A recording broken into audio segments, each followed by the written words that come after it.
Yeah, Mootools makes this 3D browser, which is pretty good. I've discovered it maybe 15, 16 years ago, been using it religiously for that amount of time. It handles a lot of different file formats, including the latest Lightwave LWO3 version. That would be Lightwave 2018, 2019, 2020 object files.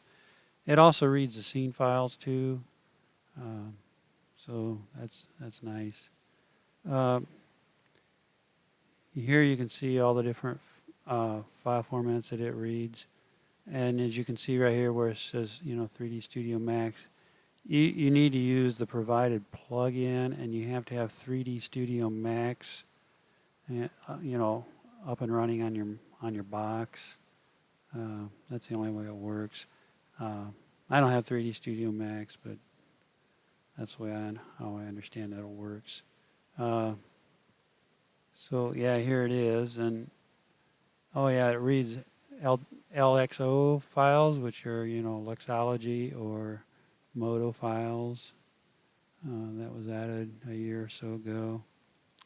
Uh, it it reads images, all sorts of images, from JPEGs to PSDs to all kinds of things.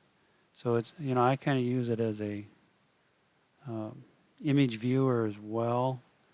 Uh, I don't use the bridge for Photoshop or anything like that. I don't care for that. I like this.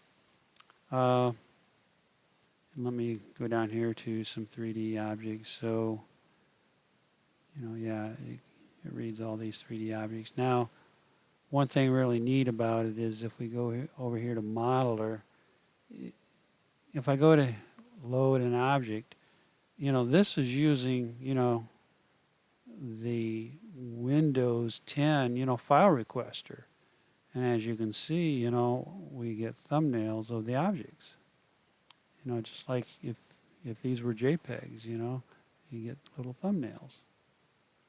Uh, so this is just the normal everyday Windows file requester, and through some kind of a plugin or something, when you install 3D browser, to ask you, I believe, if you want to have uh, Windows be able to read these, and so it creates these little thumbnails for you.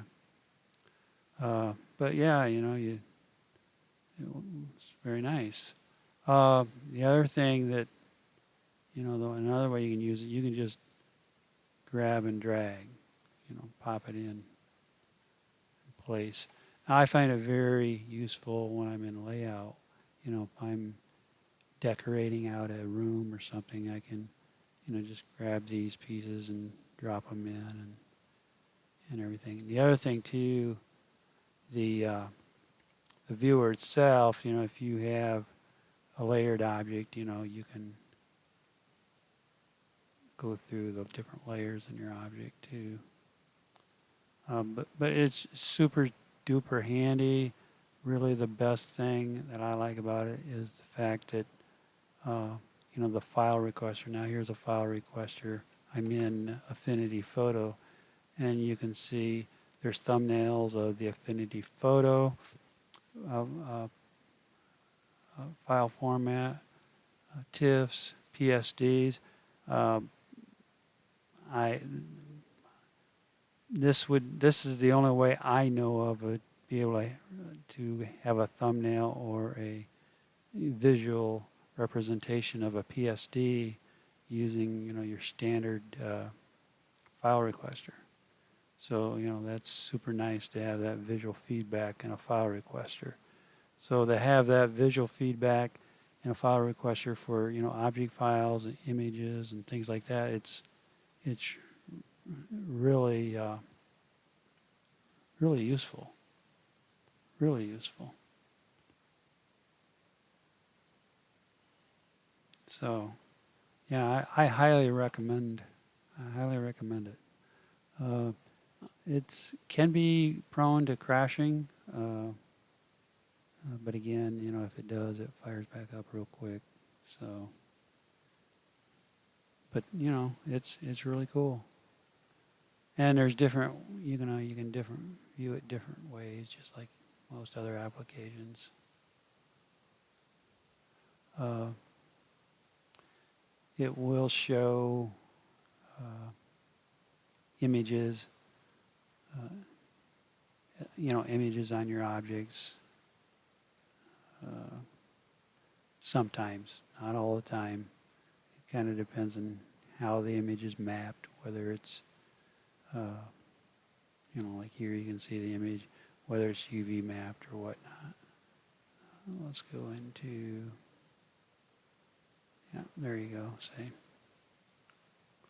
And this is UV mapped, so it shows the image. But anyway, I highly recommend 3D Browser by Mootools. Check it out. It's reasonably priced.